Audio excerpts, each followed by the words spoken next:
Sebelumnya kita sudah membahas dari kitab Khatmul Aulia, ciri-ciri wali, ya, Alkitab War-Ruh,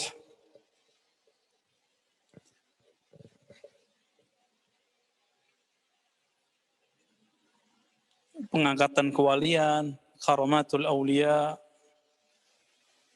Kemudian apakah wali bisa mengetahui dirinya sa'iyudun au syaqiyah, wali atau tidak wali, kita sudah bahas juga ya.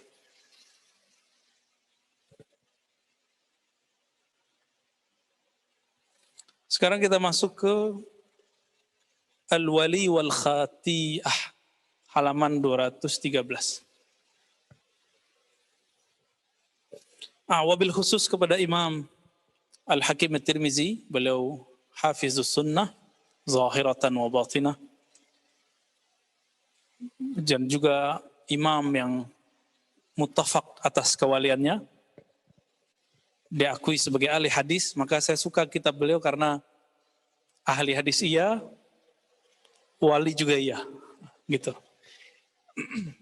Untuk beliau kita kirimkan lahu al-Fatihah. A'udzubillahi minasyaitonir rajim. Bismillahirrahmanirrahim.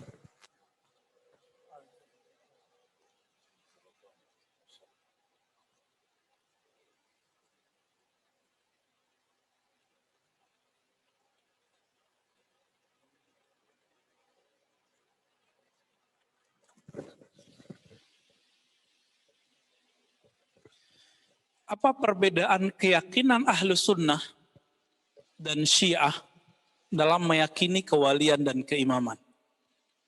Perbedaannya pada bab ini, perbedaan utamanya.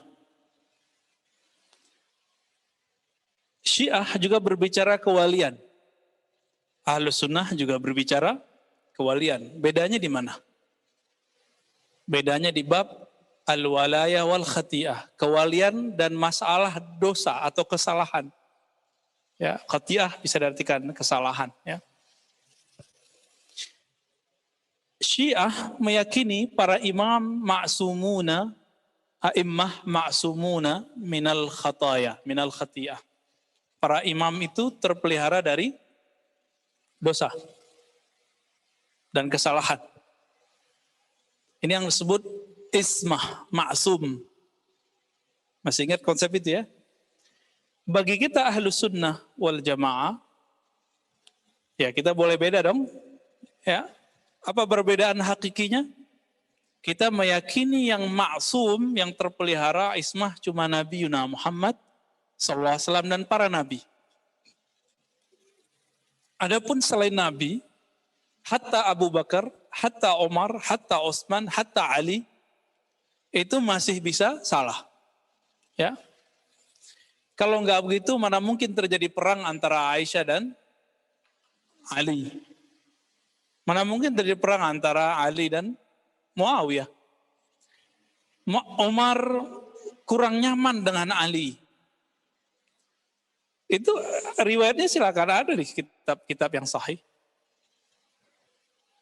Tapi itu kan urusan pribadi sahabat. Urusan pribadi sahabat tidak boleh dijadikan sebagai persoalan syariat. Gitu, ya. Urusan pribadi ini kemudian dibawa ke ranah politik oleh Syiah, dijadikan sebagai doktrin. Itu perbedaan kita dengan mereka.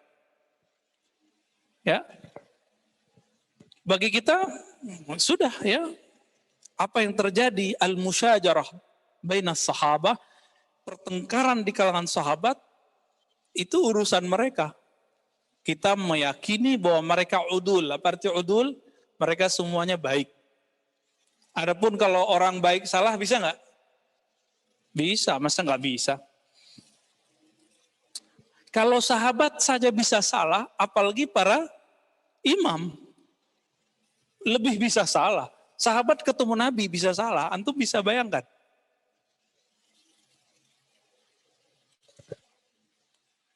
Maka orang yang meyakini mursyidnya maksum tidak salah, ini tidak disadari udah jadi Syiah. Hati-hati loh ya. Di satu bab doang, satu bab. Tanpa dia sadari. Tapi diakui Syiah enggak. Kalau mau jadi Syiah berat urusannya ya. Antum harus memahami Syiah yang mana dulu nih. Syiah Zaidiyah, Syiah Imamiyah, apa Syiah Ghulat. Ini beda loh ya. Dan yang paling lucu dalam perkembangan pemikiran, karena saya mengajarkan aliran-aliran pemikiran dulu selama 7 tahun di kampus UIN, sampai kitab-kitab filsafat kita ikut mengajarkan dulu, sampai Ibnu Sina waktu ngajar S2 di fakultas. Ya. S1 saya ngajar kitab-kitab kalam, Al-Farqu Bainal Firaq, aliran-aliran, perbedaannya Ahlussunnah apa, Al-Milal wa Nihal, Syarah Fiqhul Akbar. Dulu kita ngajarnya pakai kitab. Enggak main ngoceh-ngoceh doang, enggak. Alhamdulillah Allah bimbing seperti itu. Perbedaannya apa? Perbedaannya yang paling mencolok nanti itu udah bab ismah ini, ya. Al-ismatul a'immah. Jadi, kalau kita ini pasti setiap antum ini punya mursyid. Punya guru. Mursyid artinya apa mursyid? Arsyada yursyidu irsyadan. Mentor rohani, kira-kira begitu. Pembimbing rohani. Punya ya?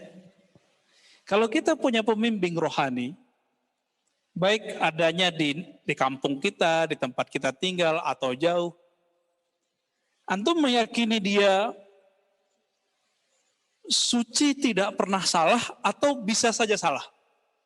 Bisa saja salah. Bisa berdosa? Inilah jawaban Imam Junaid. Apakah wali mungkin berdosa besar? Beliau jawab, itu takdir dari Allah. Udah ketetapannya, kalau bukan wali pasti begitu. Kalau bukan nabi pasti bisa kena. Ini perbedaan penting nih, ya. Jangan sampai salah.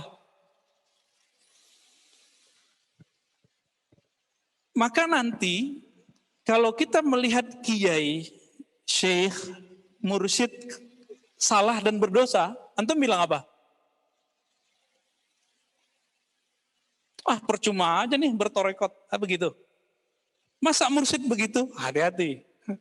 Kalau udah ngomong begitu berarti meyakini mursyid suci, hati-hati. Mursyid itu suci cuma hatinya. Fisiknya, nafsiyahnya nggak sama kayak orang biasa. Hatinya Allah jaga.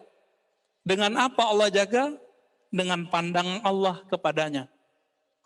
Kenapa Allah selalu memandang kalbu seorang mursyid? Karena kalbu dia setia kepada Allah Subhanahu wa ta'ala. Kalau kita kan kurang setia sama Allah. Setia nggak antum sama Allah? Atau masih meragukan Allah? Setia pertama keyakinan, tasdik namanya. Percaya aja dulu. Yang kedua naik. Apa? Setelah kita percaya, baru naik. Kalau kepercayaannya itu dipupuk baru jadi tauhid. Tauhidnya dipupuk, tauhid kan meyakini bahwa Allah itu benar-benar ada dan esa. Tauhid. Dipupuk terus, baru jadi ma'rifat. Ma'rifat dipupuk terus, baru jadi waliullah. Gitu. Maka standar wali itu dalam kitab-kitab ulama kita dan ajaran-ajaran mereka apa? Orang yang mengenal Allah Subhanahu wa ta'ala. Itu standar yang diajarkan oleh guru-guru kita ya. Guru kita ya dari gurunya, guru itu sampai ke Rasulullah sama. Nah itu perbedaan istilah aja. Jadi kenapa Allah menjaga kolbu para mursyid? Karena dia setia kepada Allah Subhanahu wa ta'ala. Ya, semoga kita dijadikan hamba-hamba yang kolbunya setia. Meskipun setiap hari bermularan dosa, setiap hari kita bisa salah, setiap hari kita bisa keliru, terjebak lagi. Semoga Allah tidak mencabut pandangan rahmatnya dari kita. Amin ya rabbal alamin. Qala al-musannif, qala lahu al-qail, fama halu hadha alladhi tasifuhu bihadhi sifat fi waqti al-maqdur alaihi min al-ma'siyah. Qala haluhu la yusaf. Ya. Jadi ada orang nanya, wali itu kalau sedang maksiat, takdir dia maksiat, itu masih wali enggak gitu? Itu keadaannya apa gitu? Haluhu la yusaf. halnya tidak disifatkan. Maksudnya, kalau wali bermaksiat, orang biasa dulu ya, antum maksiat, kita kan orang biasa. Kita orang biasa bermaksiat, mukmin. Dalam akidah Ahlussunnah disebut mukmin asi. Paling tinggi mukmin fasik. Mukmin yang durhaka, yang fasik. Ya. Marhaban. Sedangkan Mu'tazilah, ini ingat-ingat ya, betapa moderatnya akidah Ahlussunnah. Kenapa saya mempertahankan, dan bagi saya yang rasional memang Ahlussunnah. Tadinya emang sempat tertarik dengan akidah Mu'tazilah. Sampai saya baca kitabnya Al-Qadhi Abdul Jabbar, ya, bolak-balik, kita ingat. Saya mau cari mana rasionalitasnya. Ternyata rasionalitasnya cuma satu doang. Al-Qadhi Abdul Jabbar itu satu doang. Menurut ini yang dulu mbah gurunya orang-orang UIN, IAIN se-Indonesia, Prof. Harun Nasution. Beliau terkagumkan oleh kalimat Al-Qadhi Abdul Jabbar bahwa sumber pertama hukum itu bukan Quran, tapi yang pertama bagi dia akal. Al-aqlu, al-kitabu, as-sunnah, al-ijma'. Patih. Akal, kitab, sunnah, ijma'. Prof. Harun, dengan segala hormat kita kepada beliau kan ngajarin muridnya supaya bisa mengkritik. Nah, ini sekarang kita kritik beliau. Ya. Bagi Ahlussunnah itu kan yang akal dipindahin ke belakang. Bukan akal sendiri. Akal kerjanya ngapain? Membuat analog-analog.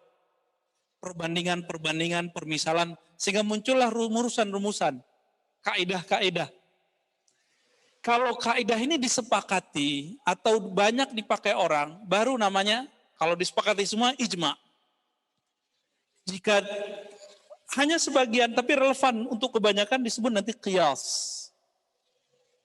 Jadi bagi Ahlussunnah, qiyas akal yang di depan oleh Mu'tazilah ditaruh nomor 4. Jadi bagi Ahlussunnah, Alkitab, As-Sunnah, ijma, qiyas. Jadi nggak cukup akal, dia harus jadi qiyas. Kalau qiyas berarti akalnya sudah diuji. Itu sebabnya Al-Qadhi Abdul Jabbar, kitabnya dikritisi kembali oleh imam kita.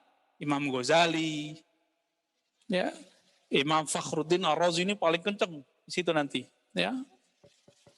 Berikut sampai hari ini. Makanya nggak kedengeran lagi tuh akidah Mu'tazilah kecuali inda Zaidiyah. Jadi akidah Mu'tazilah itu masih nyempil di mana? Masih tersirat di Zaidiyah, tersirat di Imamiyah. Ada kemiripan dalam usul khamsah mereka, tapi berbeda dikit ya. Bagi Mu'tazilah, kelompok yang tadi ini, yang mendewakan akal nomor 1, apa kata mereka? Mukmin kalau berdosa, maka disebut mukmin, enggak disebut mukmin, disebut fasik. Dia tidak beriman dan tidak kufur, namanya apa? Fasik. Status fasik ini, kata Al-Qadhi Abdul Jabbar, disebut al-manzilah mainal manzilatain. Oh, status antara dua status. Status mukmin, status kafir. Bukan mukmin, bukan kafir, namanya apa? Bagi dia fasik. Berarti istilah fasiknya Mu'tazilah beda dengan istilah fasik versi Ahlus Sunnah. Saya menganggap diri saya fasik karena saya berdosa tiap hari. Tapi, apakah saya menganggap diri saya kafir? Kan enggak. Maka Mu'tazilah menyebutkan orang yang meninggal dalam keadaan berdosa, mukmin nih. Maka nanti kalau masuk ke akhirat, kemana perginya? Bukan di sorga, bukan di neraka. Bukan begitu. Itu pemahaman yang salah. Tanda enggak baca kitab Mu'tazilah. Cuma sayangnya hampir di semua UIN, IAIN, bahkan di kampus-kampus Timur Tengah yang dipahami seperti itu. Ada tempat antara surga dan neraka. Itu khata' jali. Buka aja kitab dia. Kitab dia sudah ada PDF-nya kok. Kita sudah cetak juga ya. Terakhir, anak-anak akidah filsafat saya bacain ini. 1 semester. Sebelum saya bilang ke mereka, habis ini saya mau pindah. Mereka bingung mau pindah kemana Pak? Ya nggak jauh-jauh, dekat-dekat sini juga. Kan pindah kampus saja ya. Apa yang tertulis dalam kitab Al-Qadhi Abdul Jabbar Al-Mu'tazili, anehnya dia mazhabnya Syafi'i loh secara fikih. Apa kata dia? Orang mukmin yang berdosa dia jadi fasik, maka dia statusnya bukan mukmin, bukan kafir, khalidan finnar. Kekal di dalam neraka. Gimana? Moderat nggak tuh? Coba antum siapa yang mau bilang ini moderat? Ini rasional nggak Mu'tazilah begini? Ada siapa yang bilang Mu'tazilah, ada nggak? Mu'tazilah rasional. Ini kita uji. Jangan terpedaya oleh teks bagian depan. Baca sampai ke tengahnya. Ya. Orang cuma berdosa, mati belum sempat tobat. Kata dia apa? Khalidina finnar. Kekal di dalam neraka. Adil nggak? Padahal Mu'tazilah punya kaidah namanya al-adlul ilahi. Keadilan Allah. Nggak adil ini. Terus amal sebelumnya emang udah gak dianggap. Ternyata Mu'tazilah itu tekstualis juga. Ya. Bala man kasaba sayyi'atan wa ahatat bihi khati'atuhu faulaika ashabun nar. Terus belakangnya hum biha khalidun ya. Jadi dia ambil ayat ini. Sebenarnya ini kan ayat tentang orang ahli kitab. Bala, sebenarnya orang-orang yang kasaba sayyi'ah melakukan, mengusahakan suatu kesalahan, ya, lalu dia meninggal dalam keadaan gitu, itu terjemahannya Mu'tazilah. Maka mereka khalidina fiha. Hum fiha khalidun bagaimana ayatnya? Tolong ditasih. Hum fiha khalidun. Ya, siapa tahu karena ayatnya mirip-mirip kan, bisa jadi kita salah. Ya? Mereka di dalamnya neraka khalidun. Ini gimana menurut antum? Jadi saya mengimbau kepada pembaca kitab-kitab kuning, ini terutama Dr. Isnaini nih, ya. Isnaini lagi ngantuk nih. Atau lagi meresap-resapi nih.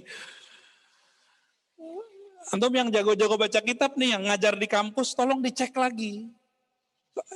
Katanya apa Ihya ul Ilm, menghidupkan ilmu, tapi ternyata teks ininya nggak dibaca kan? Kalau nggak paham diskusi sama yang paham, jangan dibiarin aja ke apa al-akhta al-muqalladah, kesalahan yang ditaklidi. Udah salah orang taklid. Ya, ini persoalan besar ini di dunia-dunia kampus hari ini, ya. Nah, semoga ini bisa jadi renungan kita nanti. Menurut antum, jadi kalau di kampus-kampus, ini kampus UIN, kampus IAIN, STAIN sama. Sebagian dosennya mengira, saya kan bagian dari mereka, ya tadinya. Mungkin nanti juga bagian lagi. Bahwa Mu'tazilah itu lebih rasional dari Ahlussunnah. Saya bantah itu berkali-kali, mereka nggak mau denger. Kita udah tulis beberapa artikel waktu itu, cuma salah saya nggak publish ya. Pas kita cari filenya udah hilang. File ini lengkap, kita tunjukin semua ini. Di seminar-seminar saya sampaikan. Tapi sudah masuk ke alam bawah sadar. Mu'tazilah lebih rasional. Gitu. Nah ini yang kemudian harus kita kritisi. Ya, ini pemanasan Daisna ini. Ahlussunnah mengatakan apa kalau ada orang dosa, mukmin dosa? Mu'minun fasikun. Orang ini masih beriman, tapi disebut fasik. Kalau saya nggak nyebut itulah yang yang aman asi. Mukmin tapi durhaka dikit gitu. Atau mukminun yang paling ringan mukminun muznib. Orang beriman tapi punya dosa. Semua kita punya dosa? Punya. Nah, kita masuk semua itu. Nah, ini versi Ahlussunnah. Maka dalam akidah Ahlussunnah orang kalau salah belum sempat tobat, masih ada harapan dia masuk surga setelah dikasih syafaat Rasulullah sallallahu alaihi wasallam. Baik. Wa kaifa la yusaf? Qala li'anni law wasaftu asfa juz'in min 10,000 mimma yahullu li sahibi hadha idza waqa'a fil maqdur alaihi al khati'ah tsumma intabaha minha fa kullu sya'ratin minhu tusrikhu ila Allah nadman. Ini penting nih teman-teman. Kenapa seorang wali kalau terjebak dosa belum tentu disebut fasik? Kalau kita fasik kita. Kalau wali enggak. Kenapa? Karena wali jika dia berdosa hatinya langsung berteriak untuk kembali kepada Allah dan dia sadar. Tusrihu ilallah bikulli sya'ratin nadman. Maka ia berteriak, menjerit kepada Allah minta ampun dengan setiap helai rambutnya, merinding, dia menangis, dia sujud, dia tersungkur. Ini perbedaan antara orang beriman biasa dengan wali kalau dosa. Kalau kita dosa, ya udahlah tenggelam sekalian, ya benar ya. Itu kita. Tapi kalau wali, jika dia berdosa, satu helai rambutnya bergetar nangis kepada Allah Subhanahu wa Ta'ala. Maka di saat dia bertobat, itu tobatnya jika dikumpulkan satu kota Jakarta, itu tobatnya ke cover sama tobat dia. Ini kalam Nabi dulu ketika ada orang bertobat dari satu dosa, lalu dia minta dihad, diberi sanksi. Orang-orang menghina orang yang minta disanksi ini. Apa kata Nabi? Wahai sahabatku, seandainya rasa taubat yang ada di kolbunya wuzzi'at ala ahli Madinah lakafat. Ya, atau kama qala sallallahu alaihi wasallam. Seandainya ditebar itu rasa taubatnya untuk seluruh penduduk Madinah, maka rasa ini mencukupi semua dosa ahli Madinah. Kenapa? Karena setiap helai rambutnya, setiap tetes darahnya berzikir. Inilah yang disebut dalam Thariqah Naqsyabandiyah dan Qadiriyah dan Syatariyah, Syaziliyah, zikir al-jami' atau kullul jasad. Semua jasadnya berzikir. Zikir tingkat kedua dalam kurikulum Naqsyabandiyah itu zikir lataif, ada namanya zikir lataif, menzikirkan seluruh yang ada dalam tubuh kita. Kadang-kadang begitu cara Allah untuk membuat seseorang terbuka hijabnya. Taat terus, gak dibuka-buka. Kenapa gak dibuka? Dia merasa sesuatu dengan taatnya, maka Allah sedikit senggol dia, jatuh ke maksiat, di saat itu rohaninya menjerit. Fakullu sya'ratin minhu tusrihu ilallahi nadman. Seluruh bulu romanya berteriak kepada Allah meminta ampun, menyesal. Dan itu ditandai dengan nangis. Tandai dengan nangis. Maka beruntunglah kita yang masih dikasih tangisan-tangisan itu. Ya. Wa kullu uruqin ya'inu ilaihi alaman wa kullu mufassalin minhu yatatayaru haulan wa dhuhulan wa nafasuhu dahsyatan wa qalbuhu aimun. Bulu romanya merinding. Apalagi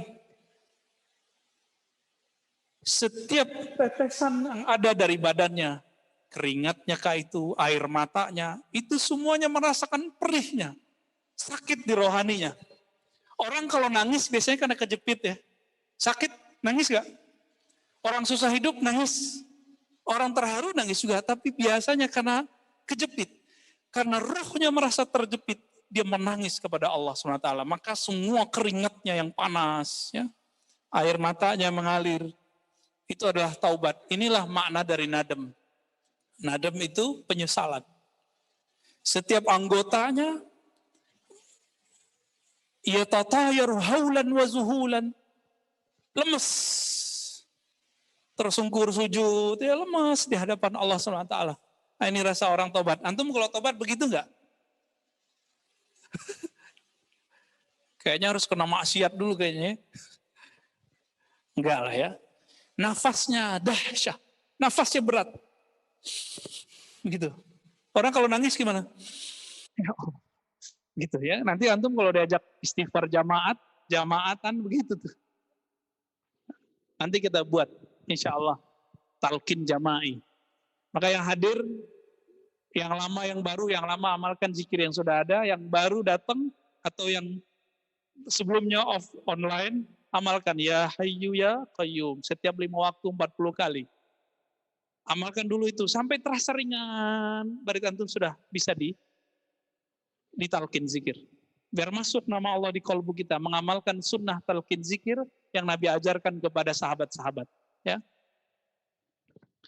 Fa idza lahaza jalalah kadat nafsuhu tuzhid wa idza lahaza mahabbatah ishta'ala naran fa ahraqat musarayanuh masarinuh wa yakadu kabduhu yataqatta'. Ya. Nah, ini masih sama nih.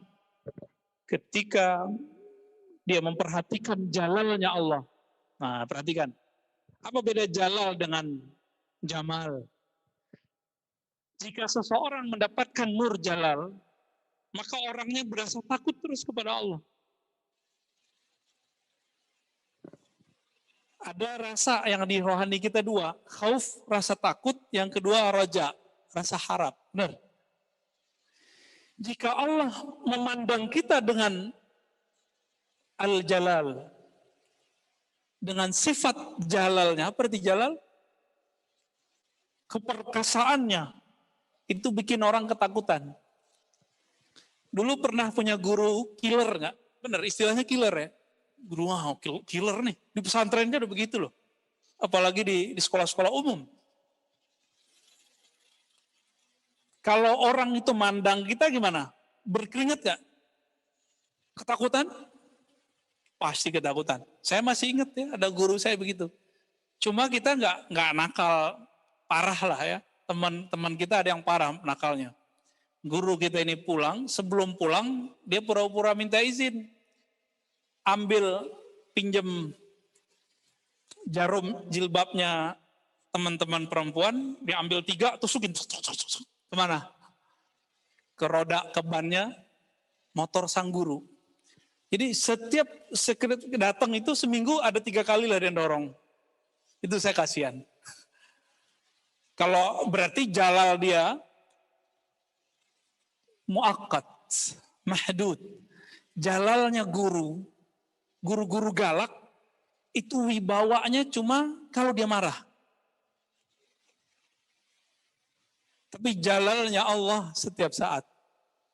Tapi hati kita buta ya, kita nggak ngerasa. Satu kali Umar tidak memandang jalal Nabi, yang dipandang jamalnya Nabi. Terlalu berlebihan ngomongnya. Akhirnya beliau tobat. Ada sahabat yang pertanyaannya nggak penting-penting. Wahai Rasulullah, siapa nama bapak saya? Nanya nasab.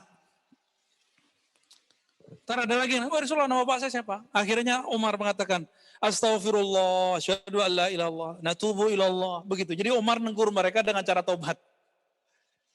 Kenapa? Umar saat itu melihat Nabi gelisah. Muncullah jalalnya Nabi. Biasanya Nabi kan pakai jamal. Pakai mahabbah menghadapi sahabat. Tapi kan Nabi manusia. Ya. Jika jalal Allah yang terpandang dalam diri, maka orang akan ketakutan. Nangis juga. Jika jamalnya Allah, mahabbah Allah yang terlihat, nangis juga. Tapi rasanya apa yang muncul? Harap. Ya.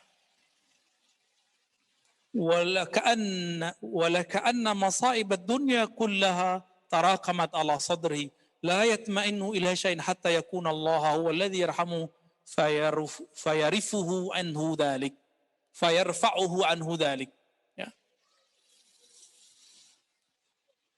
Kalau seorang yang tadi wali itu tobat, lalu dia merasakan tadi jalal dan jamal, rasa takut dan harap, maka saat itu hatinya bergejolak, dia hanya berharap saat itu Allah lah yang akan menyelamatkan dan mengangkat semua kesedihannya. Itu sebabnya Sayyidina Umar 40 hari 40 malam, enggak tidur malamnya, enggak berbuka siangnya. Dia puasa tiap hari. Cuma karena merasa menyinggung Rasulullah. Cuma nyinggung Nabi aja begitu. Ya. Itu Umar. Kita nyinggung Allah, nyinggung Rasulullah tiap hari ya. Ada yang tobat 40 hari enggak? Enggak ada ya. Wajar iman kita enggak sampai kepada derajat Sayyidina Umar.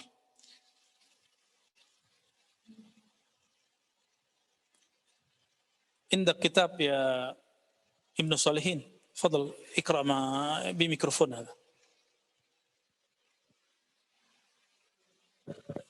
لا بحاجة كلاهما. Ya, silakan. Panji bin Salihin.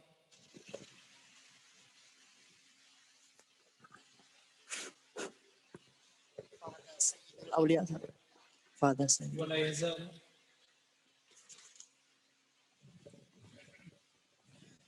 Bismillahirrahmanirrahim.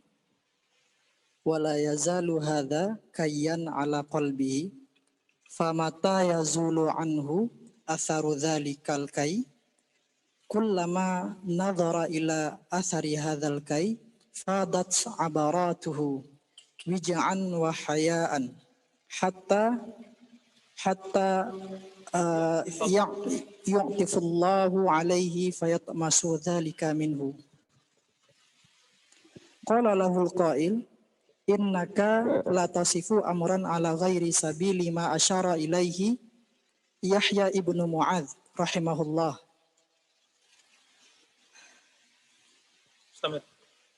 Qala rahimahullah. Qala rahimahullah Yahya ibnu Mu'adz qad arafta ma kana Yahya min hadzal amri kana Yahya Qad araftu. qad araftu ma kana Yahya min hadzal amr kana Yahya rajulan min awliyaillah mimman lahu haddun fi hadzal amr walakin Allah azza wa jalla fataha lahu fil ghaibi min mulkil jamali wa mulkil bahjati makrunin bimulkil jamali fakana iyyahu yulahidhu wa anhu yantiku wa kadzalika syuyukh alladhi sahibahu. Nah. Ya, dulu ada seorang imam namanya Yahya ibn Mu'adz ar-Razi. Yahya ibn Mu'adz ar-Razi inilah yang mengatakan man arafa nafsahu faqad arafa rabbahu. Tapi beliau nggak bilang ini dari siapa. Berkembanglah kalam itu sampai ke zaman Ibn Arabi. Ibn Arabi kemudian bingung. Beliau ahli hadis juga. Sebagian gurunya ahli hadis mengatakan ini hadis. Sebagian gurunya mengatakan ini bukan hadis. Maka beliau teliti betul secara ilmu hadis ini bukan hadis Nabi.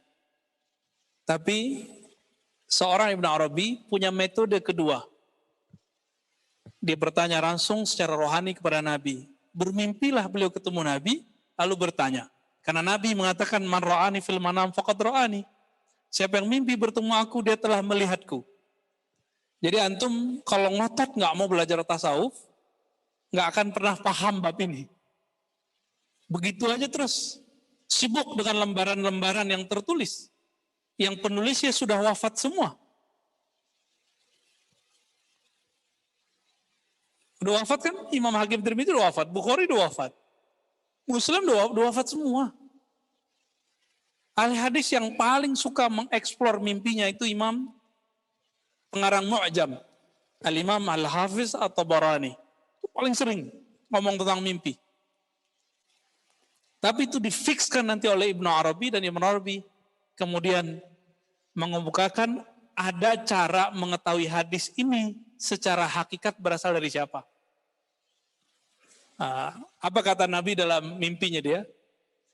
Ini kalamku. Maka adab rohaninya seorang wali seperti Ibn Arabi tetap mengatakan ini hadis. Tapi adab seorang ahli hadis, dia mengatakan ini bukan hadis. Sudah gitu. Jadi jaga-jaga adab masing-masing aja. Kenapa? Ini dua hal yang berbeda. Ahli hadis hanya meneliti yang tampak. Yang nggak tampak itu bukan urusan ahli hadis. Maka antum jangan tanya tasawuf ke ahli hadis yang nggak mengerti tasawuf. Bisa-bisa dia menzindikkan tasawuf. Itu problemnya selama ini. Bertanya bukan ke ahlinya, itu udah melanggar sunnah. Fas'alu ahla dzikri in kuntum la ta'lamun. Kalau nanya ke ahlinya. Masa nanya zikir kepada ahli pembid'ah zikir? Ya. Nanya tarekat Naqsyabandi ke orang anti tarekat. Nanya tentang Syekh Nazim kepada orang yang menyesatkan Syekh Nazim. Gak ngerti Syekh Nazim. Ya, dulu saya lebih dari 10 tahun mengatakan Syekh Nazim itu musyrik dan kafir. Ya, lama kan? Karena terpengaruh fatwa Syekh Abdullah Al-Harari. Belum ahli hadis.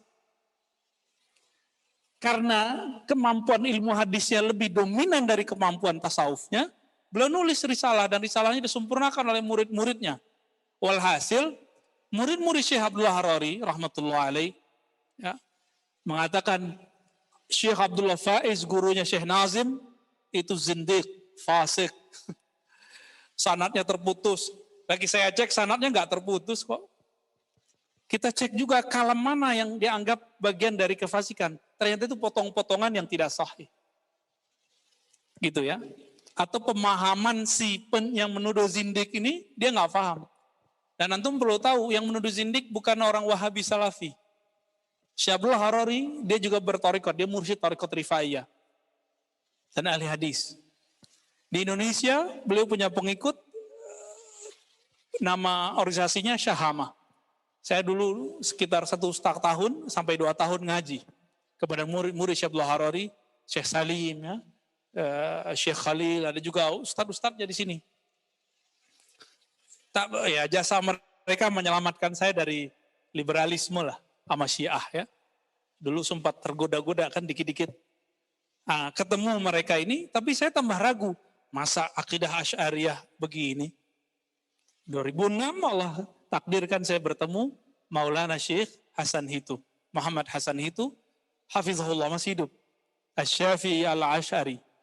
Beliau guru juga dari guru kami, Kiai Haji Ali Mustafa Yaqub. Beliau ngambil juga ke situ.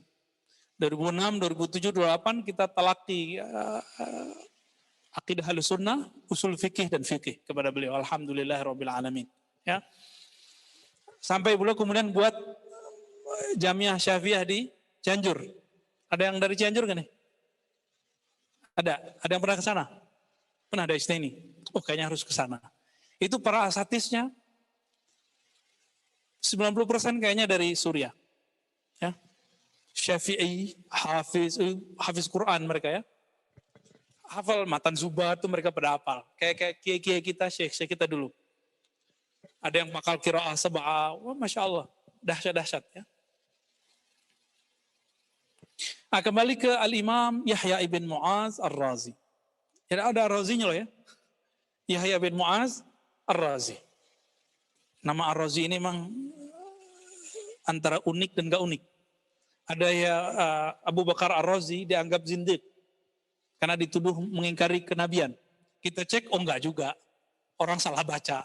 Dia tidak membahas kenabian tapi dituduh nolak kenabian. Ada Yahya bin Mu'az Ar-Razi, ahli kezuhudan, ahli hadis tapi zuhudnya lebih terkenal.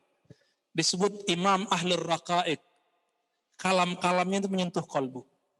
Ada Ibnu Abi Hatim Ar-Razi. Ibnu Abi Hatim Ar-Razi.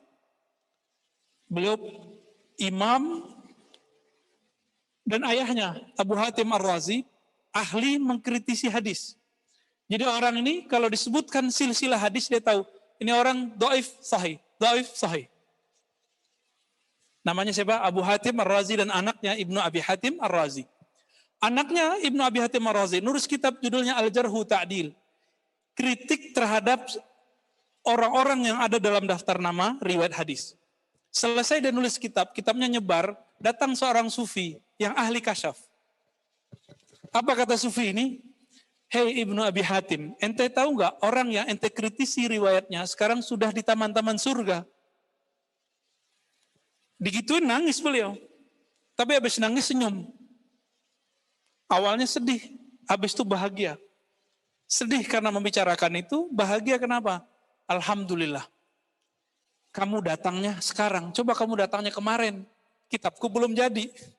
Sekarang kitab udah jadi, udah nyebar. Sampai sekarang kita punya ya, ada yang 6 jilid, ada yang 4 jilid. Gak tahu yang dari Darussunnah berapa jilid? Ali, 4 ya. Itu ajib. Kalau mau paham kaidah mendoifkan rawi, mensahihkan rawi, antum wajib baca jilid pertamanya. Wajib. Bilang sohih gak sohih aja ya. Ya. Ntar dijewer modasnya ini ntar nih. Berat ilmu tentang mensahihkan dan mendoifkan hadis. Jadi kalau ada orang ngomong, ini hadis sahih, Ini dhaif. Saya geli dengernya. Karena kami ditempanya lama untuk bisa itu. Ya. Tahun keempat baru boleh, itu pun cuma satu hadis. Sama guru kita.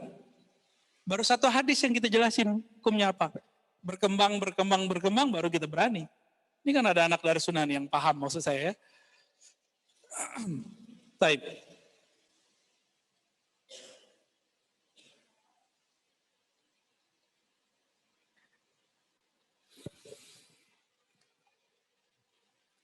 Penjelasan ini berbeda mazhab dengan Imam Yahya bin Mu'az Ar-Razi.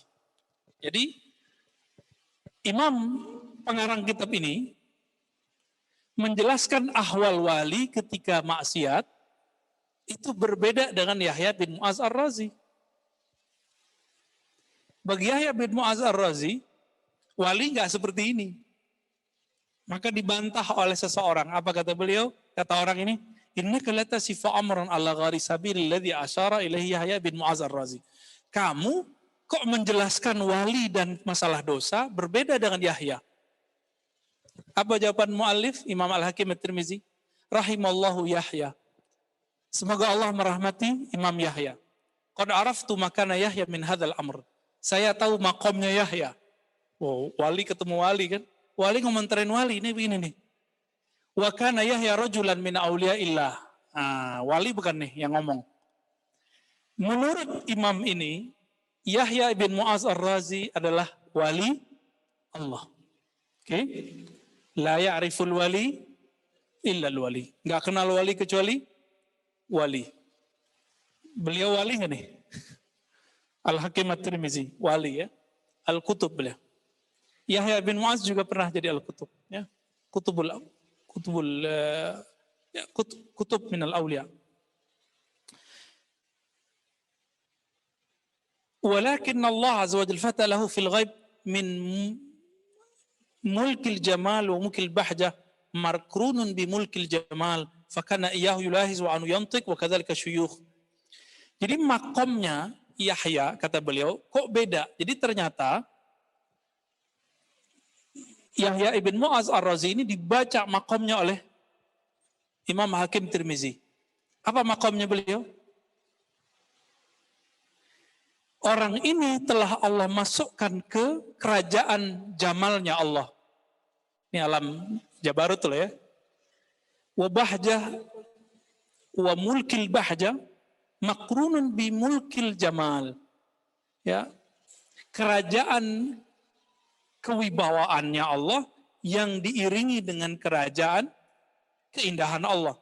Maka dari situlah dia berbicara. Dari situlah sumber ilmunya. Jadi beliau kalau ngomong itu ngambilnya dari sono. Jadi teman-teman kalau sekarang tuh kayak gini. Kita kalau mendownload sesuatu artikel itu dari situs-situs tertentu ya. Ada servernya.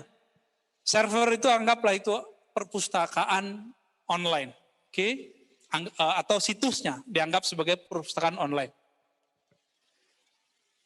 Ini analog.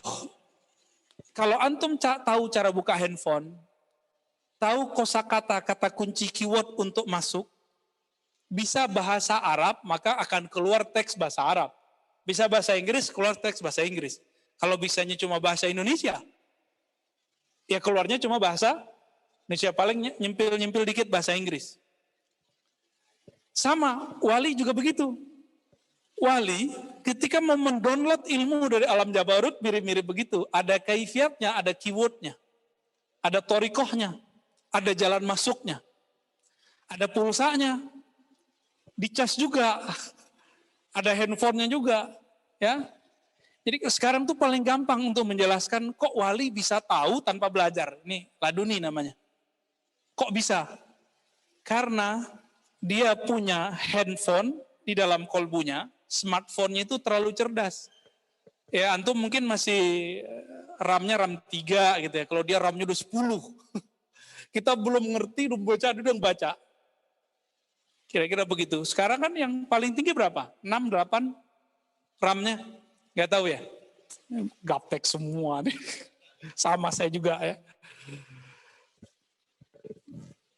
Sahibu hadzal mahal ya. Al-unsu ghalibun ala qalbi. Jadi Imam Yahya ini merasakan mahabbahnya Allah itu lebih tinggi.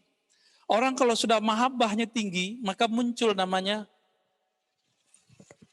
orang kalau udah cinta, mesra nggak? Mesra itu bahasa Arabnya unsiyah.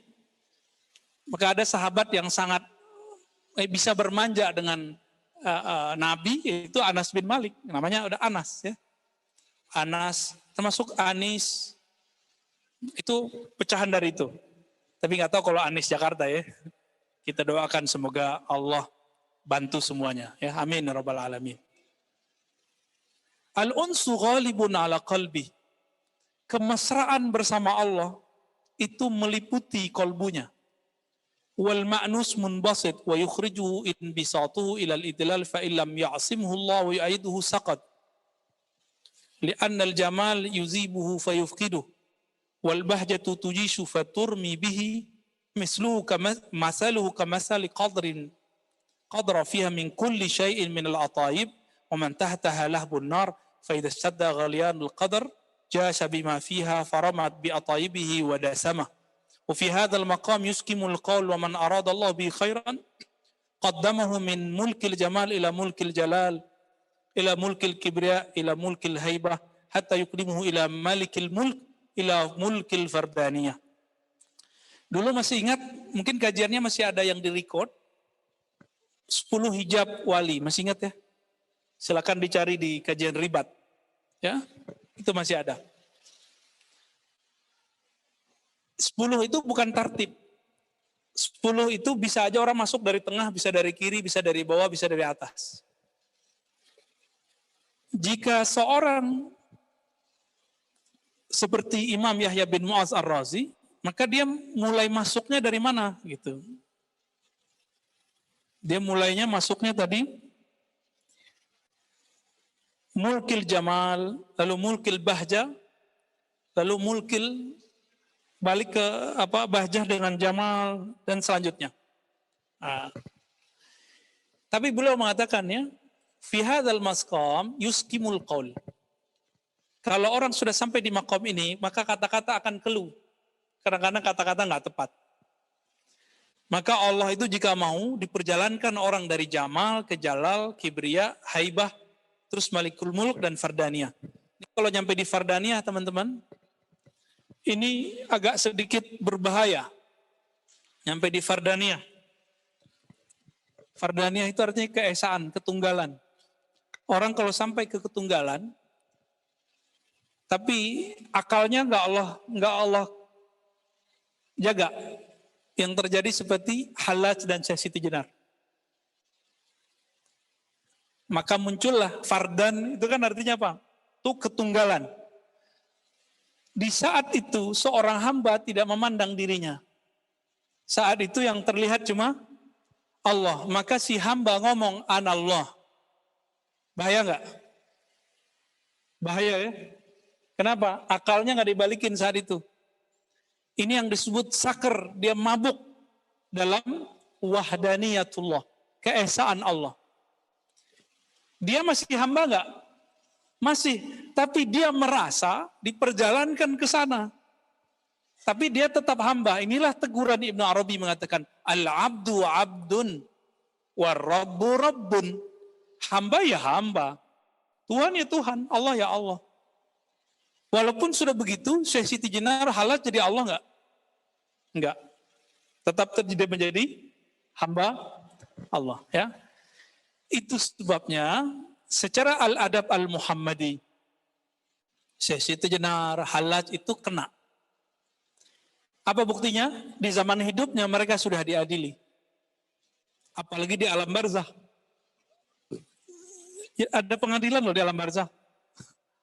Ditanyain tuh, kenapa ente ngomong anallah, aku Allah gitu. Kenapa dia ngomong begitu? Nanti dia bisa jawab. Jawaban dia nanti akan diselesaikan. Karena mereka berbicara sesuai dengan makom yang Allah berikan. Sedangkan orang-orang nyeleneh sekarang ngomongnya asal-asalan. Ya, zat aku, zat Allah. Itu dia lagi sadar ngomong begitu, nggak boleh. Ya, itu baru tazandaka, orang zindik begitu. Ya, mulhid. Lanjut Panji Ibnu Salihin.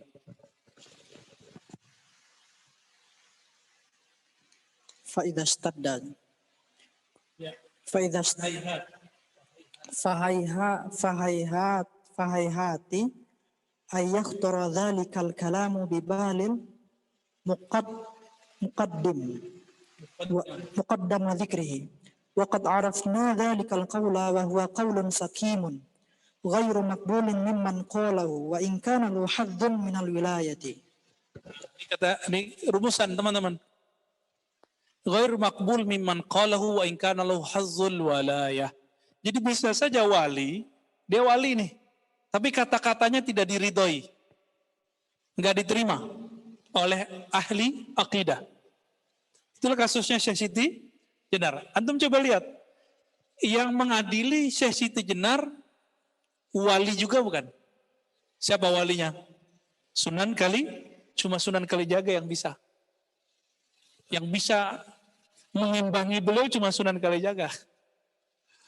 Ya, itu Sunan wali tapi dari Indonesia. Nah, ini uniknya. Ya, orang Tuban ya. Tapi kuburannya di Demak ya. Walau alam saya nggak tahu mana yang asli ya, karena kuburannya banyak sekali. Jadi wali ngomong bisa nggak diterima, ghair makbul. Ini contohnya. Ini bukti bahwa akidah Ahlussunnah dalam bab kewalian sangat moderat.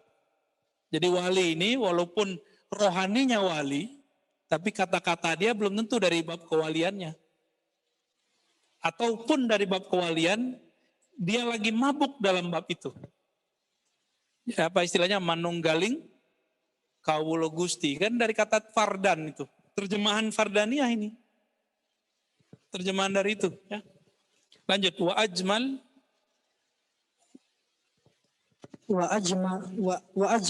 Wa ajmalalakal qawlu inna man takhaballahu al-waliyya wa balagha bi hadhil manazila liyaj'alahu hujjatan ala ahlil mawqifi wa liyaral malaikata aiba qawlihim. A'udzu billahi minasyaitonir rajim. Ataj'alu fiha may yufsidu fiha wa yasfikud dima. Lima qala inni ja'ilun fil ardi khalifah. Inni a'lamu ma la ta'lamun. Fa'arada li mithli hadzal wali ay yaj'ala ahwalahu jaliyatan ala a'yunil malaikati wa hujjatan 'alal khalqi la liyaj'alahu 'ibratan fidh dhunubi thumma qala lahu irfa' baladh dhunubi an qalbika fa hadhihi waswasatu syaitan wa iyyaka an tasgha udhunaka ila hadzal qawli fa ayyu habibin lahu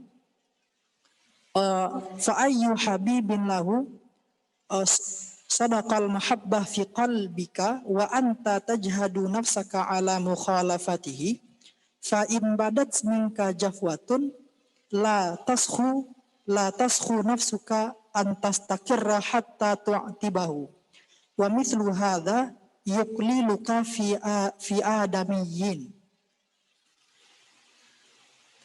Wa kaifa tatahanna bi ta'amin aw bi syarabin qabla an tu'tibal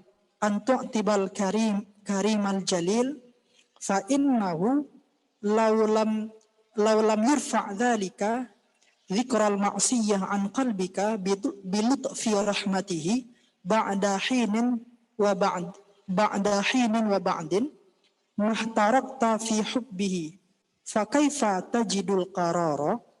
Ya, baik. Kenapa wali harus terjadi pada dirinya maksiat? Enggak terjaga dari dosa. Apa jawaban beliau tadi? Supaya menjadi ibrah untuk para malaikat. Tapi ini pertanyaan juga. Allah kan ngomong, wahai para malaikat, inni ja'ilun fil ardi khalifah. Wahai malaikat, aku ingin menjadikan di bumi khalifah. Apa jawaban malaikat? Ataja'alu fiha may yufsidu fiha wa yasfikut dima.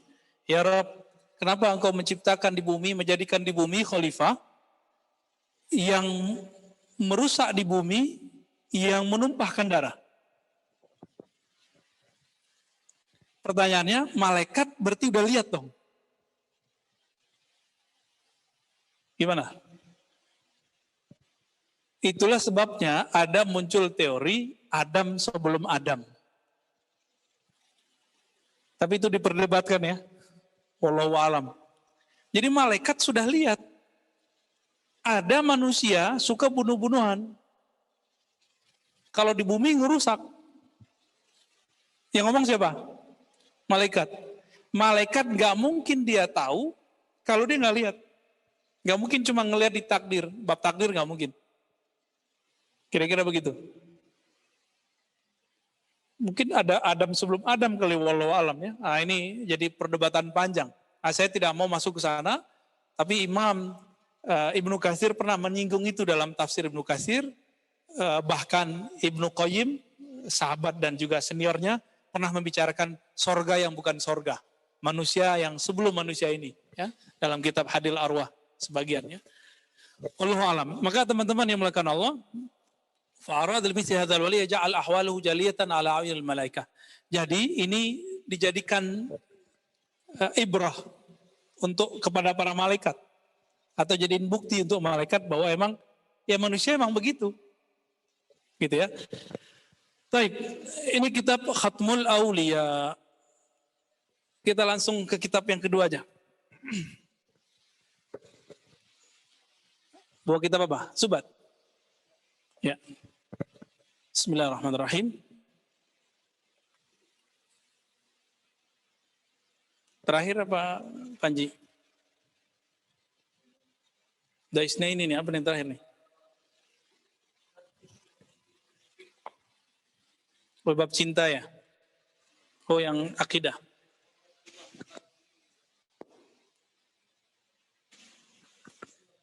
Oh, jadi sebelumnya kita membahas teman-teman, ada 3 tingkatan kurbiyah.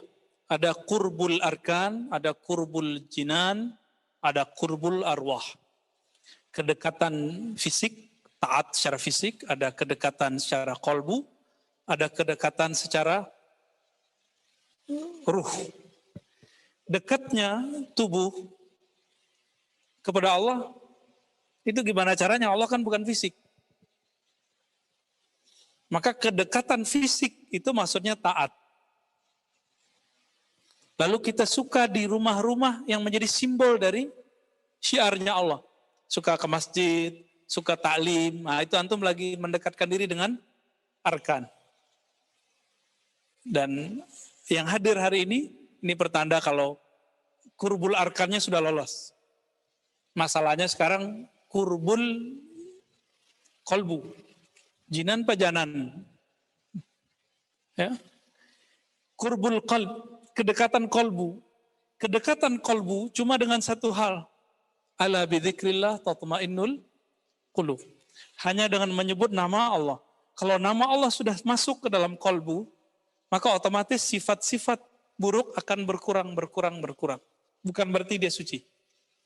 Nah, orang ini kalau dia istiqomah, dia jadi wali. Inilah wali yang disebut wali umum. Jadi wali itu kalau sudah bertahta nama Allah di kalbunya. Kenapa dia jadi wali? Wali artinya kekasih. Antum seneng nggak sama orang yang di hatinya senang sama kita? Di hatinya kayaknya mengeluh-elukan kita. Kita senang secara nafsiyah. Walillahil masalul a'la, ya. Analog prioritas. Allah lebih sempurna dari itu. Allah ketika pandang, yang dipandang kan kolbu. Gak dipandang, antum bisa baca kitab, gak dipandang. Makanya yang gak bisa baca kitab, gak usah sedih. Ya, antum ke sini, fisik sudah oke. Sekarang kolbunya. Kolbunya apa niat ke sini? Mau sakti? Salah alamat. Ya, saya gak ngajarin kesaktian. Ya. Mau ngapain? Mau debat? Udah lewat ya, masa debat saya udah lewat. Kecuali antum datang 5 tahun lalu, saya ladenin. Sehari semalam juga kita ladenin kalau debat. Mau debat kitab aja boleh, mau adu apa boleh.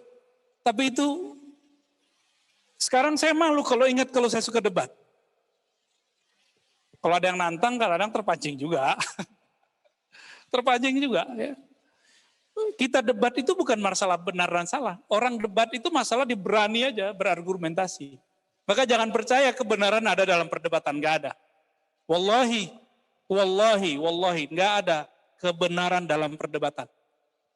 Saya nggak ketemu. Yang ada apa? Saya ini debat sama Daisna ini, dokter nih ya. Dilihat sama orang lain. Mau kalah nggak? Nggak mau kalah lah. Yang ngeles kalau nggak bisa jawab ngeles. Saya akan ngeles. Jaga image dong. Ya kan? Kira-kira seperti itu. Nah, inilah bedanya wali. Imam Syafi'i itu wali. Apa kata beliau? Jika aku debat, aku berharap ada kebenaran muncul dari lawanku, lalu aku ambil. Nah, kalau sudah begitu antum debat, ayo datang sinilah ya. Kita akan ambil nanti ilmunya antum. Tapi kalau enggak usah. Ya.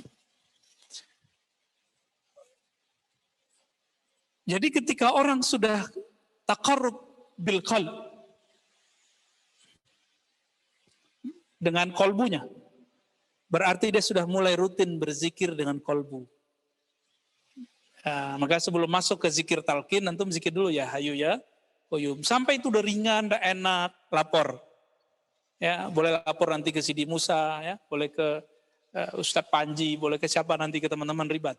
Nanti kita bimbing talqin, kita ambil tabarruk, ngambil sanad zikrullah dari Rasulullah SAW dengan sanad yang masih ada sampai hari ini. Ya, masih ada. Sholat aja kita pelajari dari guru. Masa zikir kolbu nggak diambil dari guru? Hebat amat ente.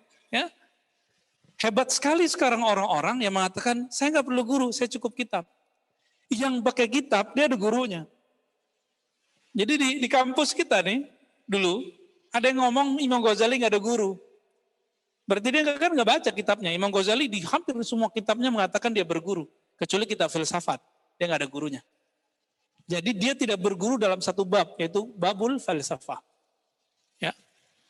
Dan kedekatan yang ketiga itu birruh. Ruh itu kedekatannya adalah zauqul ma'arif. Jadi beda zauqul asma dengan zauqul ma'arif itu beda. Kedekatan kolbu menyebut nama Allah. Sebut nama Allah enak. Biasanya guru-guru tarekat tertentu sudah ngasih ijazah muridnya. Padahal belum itu. Ya, dia harus sampai ke babul ma'rifah. Kedekatan ruh. Baru permanen itu orang. Ya. Dulu nyebut nama dengan kolbu. Sekarang mengenal yang punya nama. Itulah yang disebut ma'rifat. Ma'rifatul musamma. Jadi kalau torikot kolbu, zikir khofi, nyebut nama Allah. Ya Allah, Ya Allah, La ilaha Allah, Ya Rahman, Ya Rahim itu kita sebut namanya. Sekarang antum tahu nggak siapa itu Allah? Karena Allah bukan benda, maka nggak bisa diceritakan, maka hanya bisa dirasakan, disebut zauq. Oleh karena itu orang-orang ini berhak dapat gelar arifin. Arif, orang yang bermakrifat kepada Allah. Jadi tolong jangan sembarangan bilang Syekh Al-Arif, Syekh Al-Kutub Al-Wali, jangan sembarangan, ini berat. Enggak semua orang dapat gelar itu, ya. Itu urusan Allah, Rasulullah dan wali-wali besar. Kita aja yang ngasih gelar, ya. Kalau mau bilang mursyid aja, nggak usah bilang wali, ya. Yang pasti wali apa? Wali murid, wali kelas. Bismillahirrahmanirrahim. Al-Imam Zuddin bin Salam dengan sanad kita kepada beliau berkata, "Summa alam anna sayyid al-barr al-latifa yulatifu 'abdahu ad-dha'if yu'amiluhu bi sifatil ifdal la bi sifatil ijlal la bi sifatil jalal fa innahu law 'amalaka bi sifati jalalih la taqatta'at nayatu qalbika li faqdil wusul ilaih." Teman-teman yang mulakan Allah, Allah itu kenapa di Quran lebih sering menyebut Bismillahirrahmanirrahim bukan Bismillahirrahmanirrahim jalali wal ikram. Kenapa? Bismillahil qahharil muntaqim. Serem nggak dengarnya? Dengan nama Allah yang maha memaksa, muntaqim yang membalas siksaan seseorang. Kalau itu kita sering baca, kira-kira gimana? Serem ya? Bismillahil muntaqim. Gimana? Bismillahi zintiqamin. Waduh, serem ya. Bismillahilladzi yu'azzibu man yasha. Dengan nama Allah yang menyiksa. Enggak ada tuh ayat begitu, enggak ada. Enggak ada permulaan ayat itu begitu, enggak ada. 114 ayat. Ada 113 permulaan basmalah. Kenapa? Karena Allah ingin berbicara dengan kita dengan Bismillahirrahmanirrahim. Al-Quran itu adalah satu-satunya cara kita berdialog dengan Allah. Ini mau Ramadan. Antum latih dari sekarang baca Qurannya. Latih dari sekarang. Muraqabah Quraniyah namanya. Membaca Quran lalu merasa berdialog dengan Allah. Itu pintunya cuma Quran. Dan coba lihat semua surat kecuali Al-Bara'ah dimulai dengan basmalah. Kecuali Mushaf Ibn Abbas. Tapi Mushaf itu sudah nggak ada. Berarti Allah yuridu ayyatakallam bina birrahmah. Ya, Allah itu ingin berkalam-kalam dengan kita itu dengan rahmahnya. Bukan dengan keperkasaannya, jalalnya. Jadi tolong jangan minta keadilan Allah. Antum sering ngomong nggak Allah nggak adil? Ya, itu kafir langsung. Ini pernah ngomong nih, kita syahadatin langsung di rumah. Ya. Untungnya dokternya dicopot saat itu. Mau dia ngomong asyhadu alla ilaha illallah. Kalau enggak pasti pergi langsung. Ya, alhamdulillah. Kenapa? Kalau Allah ingin berbuat adil, coba antum hitung. Setiap 1 detik, berapa nikmat Allah kita terima dari ujung rambut sampai ujung kaki. Ada gerak jantung yang tak terhingga. Coba tanya bapak-bapaknya, kakek-kakeknya yang sudah pasang ring. 1 ring berapa harganya? Tanya aja. Berapa, Pak? Ada 100-an juta. Ada yang lebih ya. Wallahi ya, kalau kita minta keadilan Allah Subhanahu wa taala, mampus. Itulah maksudnya Nabi mengatakan, kamu masuk surga dengan rahmat Allah, bukan dengan masuk surga. Di surga itu orang masuk surga jazaa'an bima kanu ya'malun. Balasan terhadap apa yang mereka lakukan. Allah menyebut kita beramal, padahal amal itu Allah yang ngasih. Nah, itu Rahman namanya. Orang azan, la haula wala quwata illa billah, ya kan? Tapi Allah kasih hadiah. Qad aflahal mu'minun alladzina hum fi salatihim khashi'un. Orang beriman beruntung. Apa beruntungnya? Mereka di dalam salat mereka. Allah menyebut salat yang kita katakan tadi, ya Allah, aku tidak sanggup sujud dan ruku kecuali dengan bantuanmu. Sekarang Allah sebut, ini salatmu. Itu pahala yang paling gede, kata Ibnu Athaillah. Jadi pahala paling besar bukan antum nanti dapat bidadari 72. Ya, yang mau dicapai oleh teman-teman teroris itu. Emang masih teman kita ya? Iya, masih teman lah, dia masih syahadat. Cuma sayang, salah faham. Sorga dia sorga seksual doang. Mau sih ya. Cuma surga kan bukan itu doang. Cuma mau mendapatkan surga 72 bidadari, dia bunuh orang. Adil nggak? Itu preman atau wali Allah? Ya. Itu kekasih Allah atau musuh Allah? Aneh ya, aneh. Kok ajaran itu bisa diterima oleh orang berakal gitu? Lahum qulubun la ya'qiluna biha. Itu yang disebut punya akal, punya kolbu nggak mikir. Ya, nauzubillah min dzalik. Dan yang bisa menghadang itu teman-teman cuma ajaran tasawuf. Makanya tasawuf ini mau dihancurkan oleh mereka. Mereka masuklah dan diperalatkan satu kelompok-kelompok yang menzindikkan ajaran tasawuf. Dan itu dikatakan oleh Muhammad bin Salman. Apa kata Muhammad bin Salman? Salafi Wahabi itu adalah senjata mesin perang dinginnya Amerika melawan Rusia. Dia ngomong Muhammad bin Salman, antum lihat sendiri videonya. Kenapa? Karena Amerika tahu, mereka sudah jalan ke seluruh wilayah di dunia dan semua mujahid itu adalah sufi. Ada tarekat yang paling terkenal sebagai sufi. Al-Imam Muhammad bin Ali As-Sanusi Al-Idrisi di Libya. Maka raja terakhir kan masih mursyid plus raja. Mujahid fisabilillah.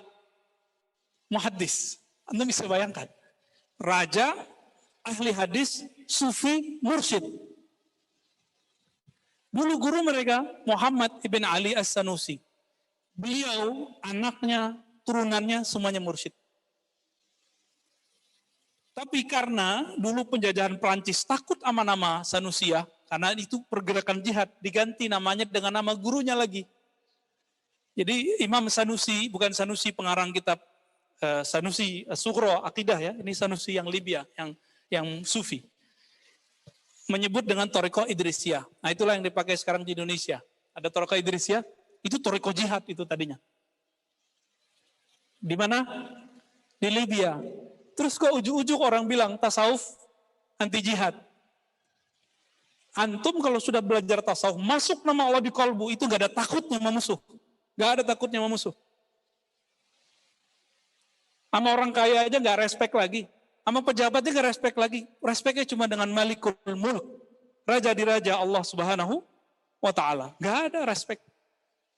Dia hormat ya, tapi takzim seperti yang dikatakan oleh Imam Nawawi, haram takzim kepada orang kaya karena kayanya, raja karena kerajaannya, haram. Ini yang ngomong siapa? Imam Nawawi. Berarti Imam Nawawi makomnya saya itu udah makom walayah. Inilah makomnya Imam Bukhari. Ketika diundang oleh Ahmad bin Khalid, itu gubernur yang ada di Uzbek, ya, itu beliau nggak mau datang, nggak mau datang. Bukan berarti antum kalau nanti ada yang jadi ulama nanti diundang presiden ya, itu urusan sendiri ya. Istikharah dulu, ini benar apa enggak gitu ya. Baik. Jadi Allah Subhanahu wa taala yu'amiluna bil jamal la bil jalal. Allah itu lebih banyak berinteraksi dengan kita dengan kasih sayangnya, dengan keindahannya, bukan dengan keperkasaannya. Nah, ini salah satu yang kita syukurkan. Oleh karena itu, salah satu thariqah yang paling cepat mengantarkan orang kepada Allah, thariqah basmalah. Baca bismillah aja kerjaannya. Itu cepat tuh nyampe kepada Allah. Ya. Kenapa? Karena nama tidak terpisah dari yang punya nama. Jadi dalam tradisi ahli sufi, al-ismu ainul musamma. Ya. Nama itu yang punya nama ya gak jauh-jauh lah, dia juga. Maka orang yang baca nama Allah di kolbunya, ya Allah kemudian mendekati dia ke kolbunya. Terus antum berani sakiti orang yang kolbunya bersama Allah. Ya, baru zikir pagi sore, orang ini zikir dari pagi sampai sore, sore sampai pagi lagi. Dengan apa? Biqalbihi. Kelihatan gak sama mulut? Gak kelihatan.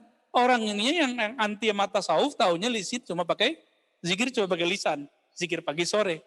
Zikir pagi sore mah itu cuma apa ya, batuknya sufi. Sufi kalau batuk ya itu zikir pagi sore, namanya al-wirdul asas, hizbul bahar, wirdul latif. Sama dia dicari lagi kesalahannya.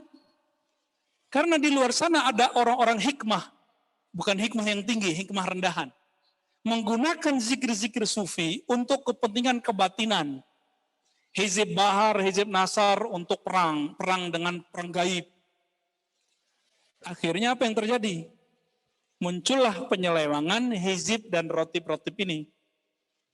Ya, dijadiin rajah di punggung, ya kan, ditulis diminum. Apa yang terjadi? Akhirnya kita kemudian menanam sesuatu yang gak pantas kita tanam dalam diri.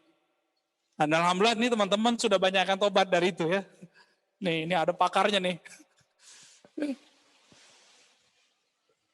Jadi teman-teman, zikir pagi sore yang kemudian dibahasakan oleh anak-anak pergerakan hari ini maksurat ya. Maksuratnya sufi mah bejibun. Maksuratnya pergerakan hari ini cuma berapa? Kita kan juga lama ngamalin maksurat dulu zaman-zaman baru hijrah ya. Maksurat pagi sore pagi sore pagi sore pagi sore. Itu maksurat baru satu, maksurat Hasofiyah Hasan Al-Banna. Kalau maksuratnya, Syaziliyah ada berapa yuk? Pagi ada Hizib Nur, duha ada Hizbul Bar, ya. Sore itu ada Hizbul Bahar, malam ntar ada hizib lagi, hizib Quran, ada hizib Nasr, macam-macam hizib. Ya, puyeng antum kalau dikasih sama hizib. Maka kita kasih dikit-dikit. Zikir pembuka kolbu aja cuma ya hayyu qayyum. Padahal aslinya ya hayyu ya qayyum birahmatika astaghis la ilaha illa anta. Kita diskon udah. Thariqah rukhsah. Thariqah akhir zaman. Karena Allah itu sangat baik kepada kita. Maka kalau ada thariqat itu saklek, dia sudah keluar dari inti kewalian. Ya. Jadi kalau ada orang ngajarin thariqah, ngajarin fikih, ngajarin apa itu saklek.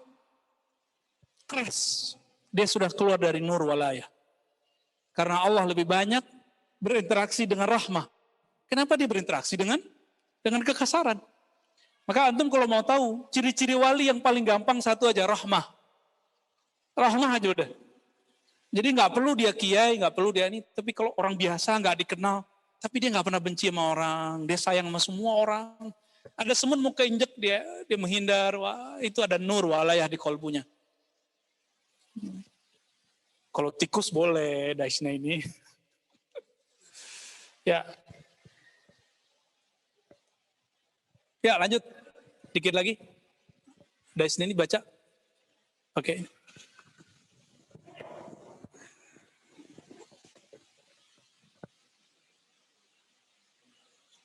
Bismillahirrahmanirrahim. Fakullama zadathu ta'ziman zadaka takriman. Lanjut. Wa kullama fatama al-'abdu nafsuhu an thadyi jissihi wa jinsihi ghadahu bilubbani lutfihi wa unsihi. Wa kullama qata'a an bashriyatihi madata bi alufati amadihi bimamadi ma'rufihi. Ala tara annal balabata wahya hashishatun hamra'u la waraqalaha tatlu'u ila janibil karamati wa taltafu biha wa tashubbu ma'aha wa tanmu binumuwiha wa tahdaru bihadratiha la tubali.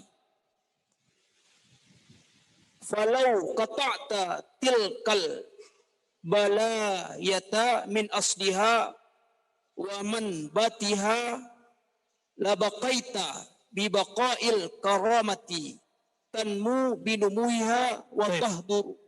Langsung loncat ke qala sallallahu alaihi wasallam. Qala Rasulullah sallallahu alaihi wasallam, inni anastu ka ahadikum inni abitu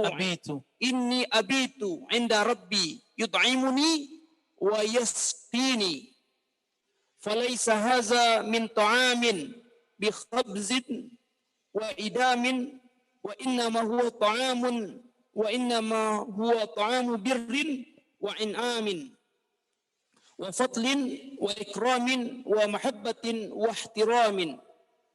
Wa kana sallallahu alaihi wasallam yashghuluhu ma yafidu alaihi minal in'amil wahyi wal imdadil ghaibi wa syuhudil qurba anit ta'ami wasyarabi. Baik. Emang asli lulusan Parabe ya. Mantap. Tarbiyah Parabe, kitabnya sama ya? Sama. Masya Allah. Itu bukan ngetes loh ya, dokter. Pengen tahu sih ya. Baik. Rasulullah itu kadang-kadang menampilkan bahwa dirinya itu manusia. Apa kata beliau? Ana basyarun mislukum. Saya manusia seperti kalian. Nah, ini yang dipakai oleh orientalis, amas kebanyakan salafi dan ahlu zahir di kalangan ahli fikih. Ini sama nih, mereka memanusiakan Nabi sangat manusia. Jadi nanti antum kalau baca buku biografi Nabi yang ditulis oleh orientalis itu memanusiakan Nabi tapi manusianya super gitu, hebat. Tapi tetap dia manusiakan Nabi. Mereka nggak mengerti dan tidak mau mengerti. Itu masalahnya, nggak mau mengerti. Bahwa Nabi ini punya ahwal lain. Kan nggak berhenti di ana basyarum mislukum. Kan ada kalimat berikutnya. Yuha Ilya. Maka di halaman berikutnya dikatakan apa? Rasulullah itu terkadang menunjukkan bahwa dia seperti manusia. Basyariah. Kadang-kadang beliau menampilkan bahwa dirinya bukan seperti manusia. Ketika para sahabat pada makan, beliau nggak makan. Apa kata beliau? Allah yang telah beri aku makan. At'amani Rabbi wasaqani. Allah lah yang beri aku makan dan beri aku minum. Tuh, tadi makan. Sekarang nggak makan. Tadi bilang saya seperti kalian. Tapi ketika kepepet begitu, Nabi harus menunjukkan sisi lainnya. Masih ingat bani makhluk, bani cahaya, bani nur, bani ruh, bani malaikat, bani insan. Sampai 4 aja ya, bani jin 5. Jazakallah. Bani cahaya ini para nabi. Rasulullah itu cahaya. Maka disebut nur. Maka beliau cukup diberikan saja nurullahnya, dia kenyang udah. Pewaris mereka disebut Bani Ruh. Mereka bukan makhluk-makhluk fisik. Fisik ini cuma kendaraan mereka hidup di bumi. Maka jika Allah berkehendak suatu saat, maka lebih dominan ruhnya daripada fisiknya. Maka jadilah mereka sampai 309 tahun hidup. Itu Bani Ruh. Siapa itu? Ashabul Kahf. Uzair. 100 tahun. Itu yang bisa bertahan apa? Ruhnya. Jadi antum gak usah khawatir kalau gak makan sebenarnya. Ini kita nakut-nakutin ya. Nanti ketika Dajjal keluar, sebelum Dajjal keluar, seperti Nabi dulu pernah berjuang 3 tahun paceklik, barangkali nanti juga akan 33 tahun paceklik sebelum Dajjal keluar. Wallahu alam. Ini kan kita menganalogkan dari sirah Nabi. Seandainya nanti terjadi gimana kira-kira? Maka kita harus kenal ruh kita siapa. Kalau kita nggak kenal ruh ini siapa, nanti mau makan gimana? Bisa antum nanti makan anak sendiri ntar kan? Nggak tahan, ngelihat bayi, kayaknya dagingnya lumayan nih. Nanti bakal banyak orang jadi kanibal selama itu. Selama fitnatul Dajjal itu bakal menjadi puncak. Dan Nabi sudah kabarkan itu. Ini yang saya takutkan. Ya. Maka ma'rifatun nafs, ma'rifatur ruh, lazimun wajibun fardu ainin. Jadi mengenal diri itu bukan sunat lagi teman-teman. Kalau bertorekot, oke lah antum gak usah bertorekot deh. Gak mau torekot Naqsyabandi gak apa-apa. Gak mau torekot Syazili gak apa-apa. Tapi harus kenal ruhnya siapa. Kalau emang itu yang jadi hijab, gak apa-apa. Tapi kenali ruhnya. Ruh itu makannya apa? Enggak, kolbu yang makannya zikir. Ruh makanannya apa? Anta abudallah ka'annaka tarah. Maka sahabat nanya ketika Nabi mengatakan, nanti Dajjal keluar 40 hari, 1 hari sama kayak setahun. Apa kata sahabat? Sahabat gak mikirin makan loh. Antum masih mikirin makan. Apa kata sahabat? Wahai Rasulullah, apakah cukup sholat kami 5 kali atau gimana? Gitu, pertanyaannya gitu. Jadi yang kepikiran oleh mereka adalah makanan rohani. Untuk bisa bermuajahah, berhadap-hadap dengan Allah, itu sholat kan? Anta abudallah ka'annaka tarah. Engkau sholat seakan memandangnya. Yang dipikirkan sahabat itu, kebayang kualitas rohani mereka. Terus antum berani bilang sahabat itu fasik, seperti kelompok-kelompok tertentu ya. Kualat orang begitu. Ya su'ul khotimah antar itu.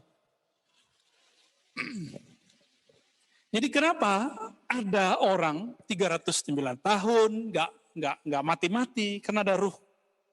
Nah, ini ruh musannya. Selama ada ruh di badan, antum nggak makan juga masih hidup. Apakah 6 ya, 6 ashabul kahfi itu ketika bangun mukanya kurus, kan nggak disebutkan? Nggak disebutkan kok. Apakah mukanya kayak tengkorak? Kan nggak ada juga. Ada nggak riwayatnya? Malah digambarkan cakep-cakep gitu ya. Makanya Dajjal itu benci sekali dengan Ashabul Kahfi. Masuklah ke ilmu ruqyah. Ilmu ruqyah ini kan ilmu campur majinologi. Akhirnya sekarang orang-orang yang tidak bersanad ruqyahnya itu menjadikan kaligrafi nama Ashabul Kahfi itu sebagai bahan olok-olokan. Dianggap itu sumbernya setan. Yang bilang itu sumber setan, dialah setannya di dalam dirinya. Kan banyak tuh ruqyah-ruqyah sekarang begitu, bener gak? Hati-hati loh ya, kita ngeliat di YouTube dan itu berkembang. Dia pukul-pukul, dihancur-hancurin kaligrafi nama Ashabul Kahfi. Mereka nggak tahu, wali itu namanya udah sakti. Namanya udah mujarab. Apalagi orangnya. Ya. Baik. Udah jam berapa nih? 5? Oke, 6 kurang 5. Mau tanya jawab? Ada? Ada apa enggak?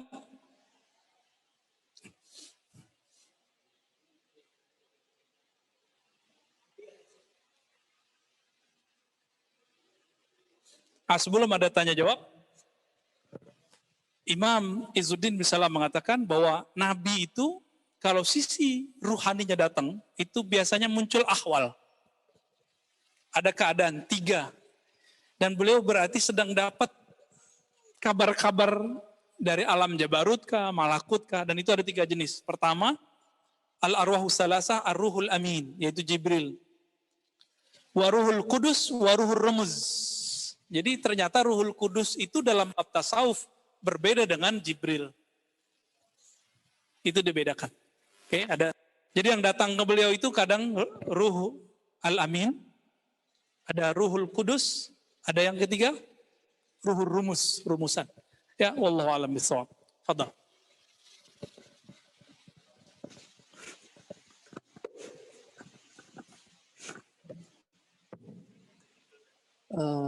هناك سؤال واحد من مملو باللغة العربية.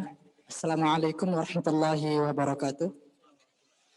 لو سمحتم يا شيخي، هل يمكن وقوع المشاهدة فقط بغير المكاشفة البصرية في عبد؟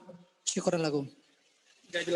يا شيخي، هل يمكن وقوع المشاهدة فقط بغير المكاشفة البصرية في عبد؟ بغير مكاشفة البصرية. Al-Basariyah, oke. Ini suaranya yang bagus, ke sono, ke sini kurang bagus. Benar, jelas nggak di situ? Ya, kalau di sini agak gema-gema. Mungkinkah terjadi mukasyafah, Allah buka, tapi bukan basariyah, gitu ya? Oh, langsung basariyah. Oh ya, oke. Mungkinkah terjadi tersingkap alam gaib itu dengan mata? Mata ini kan cuma alat doang. Coba yang melihat mata ini atau ada satu chip di dalam diri kita namanya basor. Basor itu disebut dalam bahasa Arab sifat. Tapi kalau bahasa Indonesia sifat penyabar ya, pemarah, ngantukan, bosenan, itu bahasa Indonesia. Tapi sifat dalam bahasa apa? Dalam bahasa Arab itu salah satu karakter manusia. Basor, melihat, disebut basir. Mungkinkah saat jaga? Mungkin pakai hadis Sahih Bukhari. Hadis antum sudah hafal. Kalau seorang wali sudah mendekatkan diri dengan amal-amal yang nawafil, kuntu sam'ahu alladhi yasma'u bih. Maka aku ganti yang dengar bukan telinga ini, tapi chip di dalamnya bukan basor dia, tapi basori. Basarullah. Yang dengar sam'ullah, yang melihat basarullah. Tapi alatnya mata ini. Loh kok mata manusia? Emang manusia siapanya Allah? Manusia kan perbuatannya Allah, suka-suka Allah dong mau ganti kapan? Ribet amat. Ya. Jadi mungkin nggak kasyaf mata telanjang mungkin. Dan itu sering terjadi. Itu terjadi pada Habib Umar. Lalu bagaimana dengan Imam Syafi'i yang mengatakan tidak diterima persaksian orang yang aku ngeliat jin. Itu kalau dia ngaku, saya ngeliat jin saat dia ngaku begitu nggak diterima. Tapi kalau dia ngaku yang lain yang bisa dilihat pakai mata, empirik namanya, baru diterima. Kenapa? Al jin la yura. Di Quran jin nggak bisa dilihat. Dengan kasat mata. Hukum yang dipegang oleh Imam Syafi'i itu hukum zahir atau hukum batin? Hukum hakikat atau hukum syariat? Kalau hukum syariat berlaku nggak kasyaf? Nggak berlaku. Jadi antum mau kasyaf 1000 kali, itu dibawa ke pengadilan nggak laku.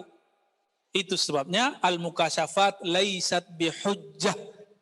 Kasyaf itu tidak boleh dijadikan hujjah, hanya dijadikan ibroh. Bisa dibedain ya. Mimpi apalagi. Mimpi kan bagian dari mukasyafah sughra. Jadi mukasyafah ini ada yang sughra, ada yang kubra. Yang sughra yang lagi mimpi. Ada yang wusta, lagi zikir tiba-tiba trans. Nah itu maksudnya wusta itu. Tapi kalau yang sudah oke, yang top itu. Lagi begini dia tahu nih. Ngerti dia. Nah, itu sudah kubur orangnya. Ya. Biasa aja. Mukasyafah itu enggak seram-seram amat, biasa aja. Ya. Khalas. Udah ya. Ada yang mau ditanyakan? Bismillah. Ada yang mau nanya tapi malu. Ya udah, simpan aja dulu ya. Baik teman-teman yang bukan Allah, kita baca akhir surat Hasyr. A'udzu billahi as-sami'il 'alim minasyaitonir rajim. A'udzu billahi as-sami'il 'alim minasyaitonir rajim. A'udzu billahi as-sami'il 'alim minasyaitonir rajim. Bismillahirrahmanirrahim. Wallahu alladzi la ilaha illa huwa 'alimul ghaibi wasyahadah.